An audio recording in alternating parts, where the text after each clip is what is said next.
11 people generated $200 million in revenue. That is $18 million per employee. In 1990, a General Motors employee generated just $150,000. The math of business has fundamentally broken. You have been told that to scale, you must hire. You have been told that a real company has a crowded office and an HR department.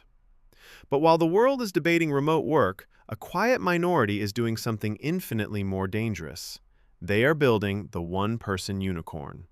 They aren't managing people, they are managing leverage. And the gap between what you can do alone versus what you can do with a team of 20 is closing faster than anyone realizes. You feel the friction of the old way every single day.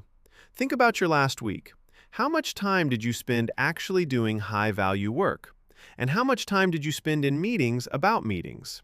You aren't lazy, you are exhausted by coordination. You spend 60% of your energy just trying to get other humans to agree on what needs to be done. It feels like running through mud. And honestly, it made sense for a long time because you physically couldn't do it all yourself.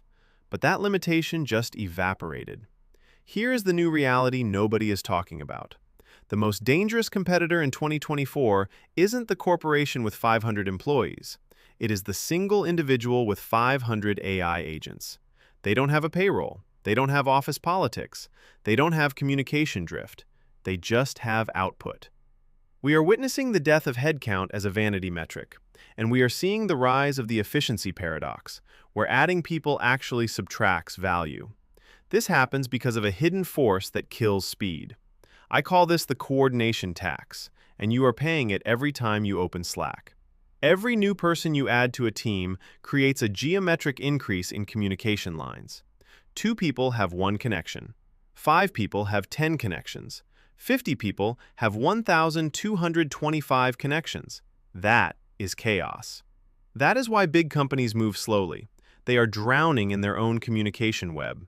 But when you use AI leverage, that number drops to 0. You communicate with the machine. The machine executes. There is no disagreement. There is no looping back. There is only done. And this isn't just a theory. It is a biological law that explains why teams fail. Over 100 years ago, a French engineer named Max Ringelmann discovered something that shouldn't be true. He asked people to pull on a rope, first alone, then in groups.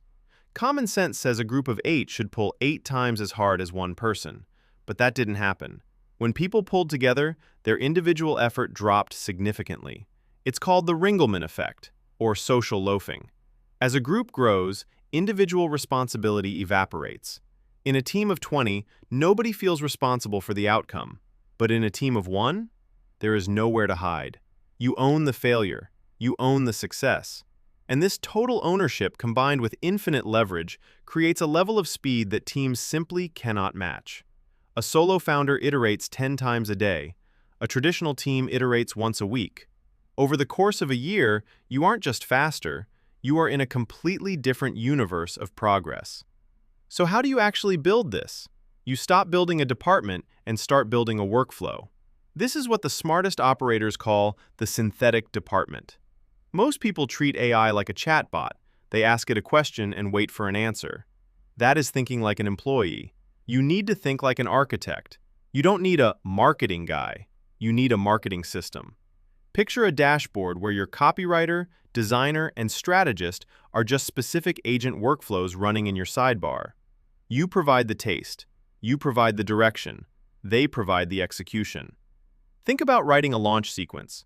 The old way involves a strategist, a copywriter, and a manager reviewing edits.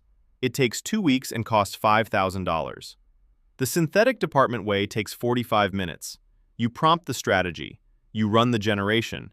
You refine the output based on your taste. You are not doing the work of 20 people. You are directing a system that replaces the need for them. This isn't about working harder. It is about shifting your identity from doer to director. And here is a micro action you can take right now to prove this to yourself. Try the Kill a Meeting challenge. Look at your calendar for next week. Identify one recurring coordination meeting, a status update, a brainstorm, a sync. Cancel it. Replace it with an automated workflow or an AI-generated summary that distributes the information asynchronously. Watch what happens to your energy. Watch what happens to your speed. You will realize that the meeting wasn't about work, it was about comfort. But here is where it gets interesting. Because this isn't about automation replacing you, it is about you wearing the suit. Think of your business as the exoskeleton business. You are the pilot in the center.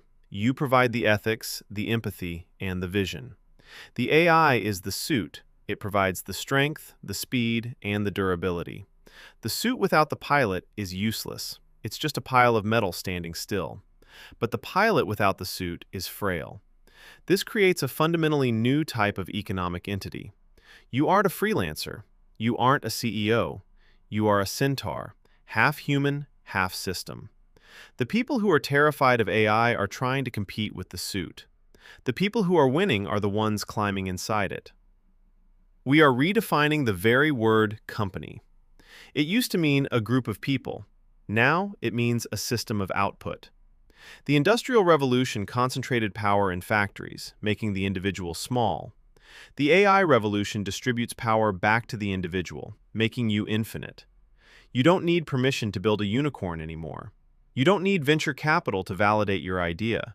You don't need to hire a village to raise a product. You just need to decide that you are done paying the coordination tax. So ask yourself the uncomfortable question. Are you building a team because you actually need one?